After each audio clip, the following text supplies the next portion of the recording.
हरे कृष्ण राधे राधे गौर हरि हरि बोल। जय गोविंद जय राधा रानी राधे राधे। श्रीमद् भगवद गीता यथायथ। ओम भगवते वासुदेवाय। ओम भगवते वासुदेवाय।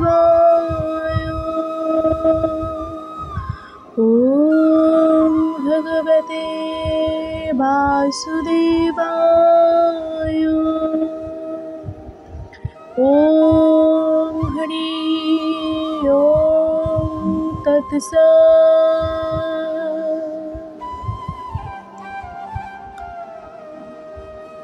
শ্রীমদ্ ভগবদ গীতার চতুর্থ অধ্যায় জ্ঞান যোগ শ্লোক নাম্বার ৮। পরিত্রাণায় সাধূনাং বিনাশায় চ দুষ্কৃতাম ধর্ম সংস্থাপনার্থায় সম্ভবামি যুগে যুগে। অনুবাদ: সাধুদের পরিত্রাণ এবং দুষ্কৃতিকারীদের বিনাশ করার জন্য এবং ধর্ম সংস্থাপনের জন্য আমি যুগে যুগে অবতীর্ণ হই। তাৎপর্য: ভগবদ গীতা অনুসারে কৃষ্ণ ভাবনাময় মানুষই কেবল সাধু। কোনো মানুষকে আপাত দৃষ্টিতে আধার্মিক বলে মনে হলেও তার অন্তরে তিনি যদি সম্পূর্ণভাবে কৃষ্ণ ভাবনাময় হন তবে তাকে সাধু বললেই বুঝতে হবে। আর যারা কৃষ্ণ ভাবনাকে গ্রাহ্য করে না তারাই দুষ্কৃতাম পদবাচ্য। এই সমস্ত অসাধু বা দুষ্কৃতকারীরা লৌকিক বিদ্যায় অলঙ্কৃত হলেও তাদের মীর নরধম বলা হয়। কিন্তু যিনি সর্বতোভাবে ভগবত ভক্তিতে নিয়োজিত তিনি শিক্ষিত ও সুসভ্য না হলেও তাকে সাধু বলেই বুঝতে হবে। রাবণ কংস আদি অসুরদের নিধন করার জন্য পরমেশ্বর ভগবান যেমনভাবে অবতরণ করেছিলেন, নিরীশ্বরবাদীদের বিনাশ করবার জন্য তাকে তেমনভাবেই অবতরণ করতে হয় না। ভগবানের অনেক অনুচর আছেন যারা অনায়াসে অসুরদের সংহার করতে পারেন, কিন্তু ভগবানের অবতরণের উদ্দেশ্য হচ্ছে অসুরদের দ্বারা সর্বদা উৎপীড়িত তার অন্যান্য ভক্তদের পরিত্রাণ করা।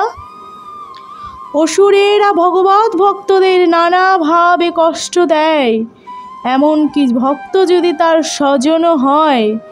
যদিও প্রহ্লাদ মহারাজ ছিলেন হিরণ্যকশিপুরের পুত্র, কিন্তু তা সত্ত্বেও তিনি তার পিতার দ্বারা নির্যাতিত হয়েছিলেন। যদিও শ্রীকৃষ্ণের মাতা দেবকী ছিলেন কংসের ভাগ্নী, কিন্তু তা সত্ত্বেও কংস তাকে এবং তার পতি বসুদেবকে নানাভাবে নির্যাতিত করেছিল, কারণ সে জানতে পেরেছিল যে শ্রীকৃষ্ণ তাদের সন্তান রূপে আবির্ভূত হবেন। সুতরাং কংসকে নিধন করার থেকেও ভগবান শ্রীকৃষ্ণের অবতরণের মুখ্য উদ্দেশ্য ছিল দেবকীকে উদ্ধার করা। কিন্তু দুটি কার্যই একসঙ্গে সাধিত হয়েছিল। তাই এখানে বলা হয়েছে যে সাধুদের পরিত্রাণ এবং আসরিক দুষ্কৃতিকারীদের বিনাশ করার জন্য ভগবান বিভিন্ন অবতার রূপে প্রকটিত হন। হরে কৃষ্ণ রাধে রাধে।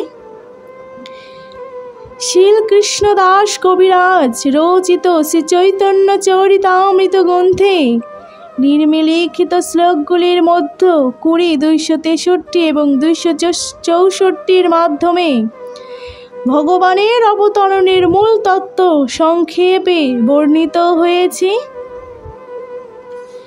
সৃষ্টি হেতু যেই মূর্তি প্রপঞ্চে অবতারে, সেই ঈশ্বর মূর্তি অবতার নাম ধরে।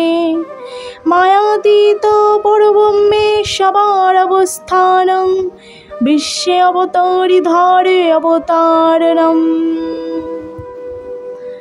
ভগবত ধাম থেকেই জড় জগতে প্রকট হবার ফলে ঈশ্বর মূর্তি অবতার নাম ধরেন। এই অবতারেরা সকলেই চিন্ময় জগতে অবস্থান করেন। প্রাকৃত জগতে অবতরণ করার জন্য তাদের অবতার বলা হয়। ভগবানের অনেক রকম অবতার আছেন, যেমন পুরুষাবতার, গুণাবতার, লীলাবতার, শক্তবেশ অবতার, মন্বন্তর অবতার ও যুগাবতার। তারা নির্ধারিত সময়ে ব্রহ্মাণ্ডের বিভিন্ন স্থানে অবতরণ করেন। কিন্তু ভগবান শ্রীকৃষ্ণ সমস্ত অবতারের উৎস, আদি পুরুষ। ভগবান শ্রীকৃষ্ণ অবতরণ করেন তার শুদ্ধ ভক্তদের আরতি হরণ করবার জন্য, যারা তার শাশ্বত সনাতন শ্রীবৃন্দাবন লীলায় তাকে দর্শন করবার জন্য উদ্যোগী হয়ে থাকেন। তাই শ্রীকৃষ্ণের অবতরণের মুখ্য উদ্দেশ্য তার শুদ্ধ ভক্তদের পরিতৃষ্ট করা। ভগবান এখানে বলছেন তিনি যুগে যুগে অবতীর্ণ হন। এর থেকে বোঝা যায় যে তিনি কলিযুগেও অবতরণ করেন, যেমন শ্রীমদ্ ভাগবতে বলা হয়েছে। কলিযুগের অবতার শ্রী চৈতন্য মহাপ্রভু, যিনি সংকীর্তন যজ্ঞের মাধ্যমে শ্রীকৃষ্ণের আরাধনার প্রচার এবং সমগ্র ভারতবর্ষে ভগবত ভক্তির প্রচার করবেন, তিনি ভবিষ্যৎবাণী করে গেছেন। পৃথিবীতে আছে যত নরগাদি গ্রাম, সর্বত্র প্রচার হইবে মোর নাম। পৃথিবীতে আছে যত নগরাদি গ্রাম, সর্বত্র প্রচার হইবে মোর নাম। শ্রী চৈতন্য মহাপ্রভু রূপে ভগবান শ্রীকৃষ্ণের অবতরণের কথা উপনিষদ, মহাভারত এবং শ্রীমদ্ ভাগবত আদি শাস্ত্রের গুরুত্বপূর্ণ অংশ গুপ্তভাবে উল্লেখ আছে, কিন্তু প্রত্যক্ষভাবে উল্লেখ করা হয়নি। শ্রীকৃষ্ণের ভক্তেরা শ্রী চৈতন্য মহাপ্রভু প্রবর্তিত সংকীর্তন যজ্ঞের প্রতি গভীর ভাবে আকৃষ্ট হন।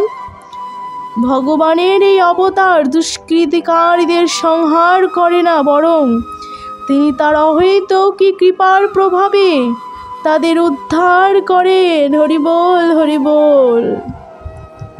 শ্লোক নাম্বার 9। জন্ম কর্ম চামে দিব্যমেবং যো বেত্তি ততত্ত্বং তক্তা দেহ পূর্ণ জন্ম নৈতি মামেতি সহর্জুনং। অনুবাদ: হে অর্জুন, যিনি আমার এই প্রকার দিব্য জন্ম ও কর্ম যথাযথভাবে জানেন, তাকে দেহত্যাগ করার পর পুনরায় জন্মগ্রহণ করতে হয় না। তিনি আমার নিত্যধাম প্রাপ্ত হন। তাৎপর্য: পরব্রহ্ম থেকে ভগবানের অবতরণের কথা ষষ্ঠ শ্লোকে ইতিমধ্যেই ব্যাখ্যা করা হয়েছে।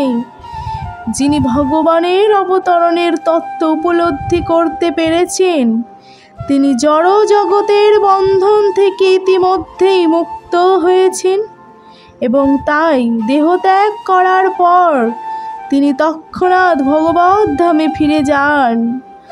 জড়বন্ধন থেকে জীবের এভাবে মুক্ত হওয়া মোটেই সহজ সাধ্য নয়। নির্বিশেষবাদী জ্ঞানীয় যোগীরা অনেক কৃচ্ছ সাধনের ফলে এবং বহু জন্মের পরে মুক্তি লাভ করে, কিন্তু তা সত্ত্বেও ব্রহ্মজ্যোতিতে বিলীন হয়ে গিয়ে তারা যে মুক্তি লাভ করে তা পূর্ণ মুক্তি নয়। এবং তাদের পুনরায় এই জড় জগতে পতিত হবার ঝুঁকি থাকে। কিন্তু কৃষ্ণ ভক্ত কেবল ভগবানের সচিদানন্দময় দেহ তার লীলার অপাকৃতত্ব উপলব্ধি করার ফলে দেহত্যাগ করার পরে ভগবানের ধামে গমন করেন এবং তখন আর তার জড় জগতে অর্ধপতিত হওয়ার কোনো সম্ভাবনাই থাকে না। হরিবোল হরিবোল। ব্রহ্ম সংহিতায় 5:33 শ্লোকে বলা হয়েছে, ভগবানের রূপ অনন্ত, ভগবানের অবতার অনন্ত, অদ্বৈতচ্যুতমনাদিমনন্ত রূপম। ভগবানের রূপ অনন্ত হলেও তিনি এক এবং অদ্বিতীয় পরমেশ্বর ভগবান। এই সত্যকে সদৃঢ় বিশ্বাসের সঙ্গে বুঝতে হবে। যদিও জড় জ্ঞানী ও পণ্ডিতদের কাছে এই পরম সত্য একদমই বোধগম্য নয়। বেদে পুরুষ বোধিনী উপনিষদে বলা হয়েছে, একদেব নিত্য লীলা রুক্ত ভক্ত ব্যাপী দয়াত্মা, এক এবং এক অদ্বিতীয় ভগবান নানা দিব্য রূপে তার শুদ্ধ ভক্তদের সঙ্গে লীলা করতে নিত্য অনুরক্ত। বেদের এই উক্তিকে ভগবান নিজের গীতার এই শ্লোকে প্রতিপন্ন করেছেন। যিনি সদূর বিশ্বাসের সঙ্গে বেদের এই কথাকে ভগবানের এই এবং দার্শনিক জল্পনা কল্পনার মাধ্যমে কালক্ষয় করেন না, তিনি মুক্তির সর্বোচ্চ স্তর লাভ করেন। বৈদিক সূত্র তত্ত্বমসি প্রকৃতপক্ষে এই ক্ষেত্রে প্রয়োগ করা যায়।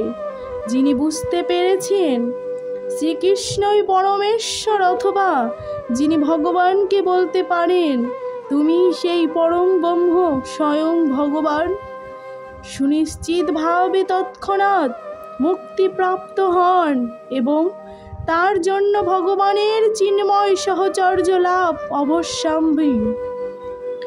অর্থাৎ ভগবানের এই রকম একনিষ্ঠ ভক্তই পরমার্থ লাভ করেন এবং নির্মিলিখিত বৈদিক উক্তির মাধ্যমে তা প্রতিপন্ন হয়েছে। তমেব বিদিত্তাত্তি মৃত্যুমেতি নান্য পন্থা বিদ্যতে হানায়ং। পরমেশ্বর ভগবানকে জানবার ফলেই জন্ম মৃত্যুর বন্ধন থেকে মুক্ত হওয়া যায় এবং তা লাভ করার অন্য কোনো পথ নেই।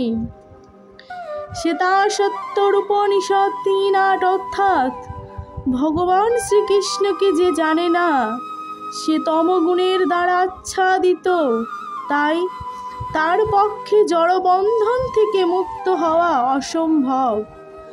মধুর বোতলে লেহন করলেই যেমন মধুর স্বাদ লাভ করা যায় না, তেমনি জাগতিক পাণ্ডিত্যের দ্বারা ভগবদ গীতার ব্যাখ্যা করলেও কোনো কাজ হয় না। এই সমস্ত দার্শনিকেরা জড় জগতে অনেক গুরুত্বপূর্ণ ভূমিকা অবলম্বন করতে পারে তা বলে তারা কিন্তু মুক্তি লাভের যোগ্য নয়। অহংকারে মত্ত এই সমস্ত জাগতিক পণ্ডিতদের ভগবত ভক্তের অহৈতুকী কৃপা লাভ করবার জন্য অপেক্ষা করতে হবে। তাই সদূর বিশ্বাস এবং তত্ত্বজ্ঞান সহকারে কৃষ্ণ ভাবনামৃতের অনুশীলন করতে হবে এবং এভাবেই পরমার্থ লাভ করতে হবে। হরে কৃষ্ণ, রাধে রাধে, গৌর হরি হরি বল। জয় গোবিন্দ, জয় রাধারানী, রাধে রাধে।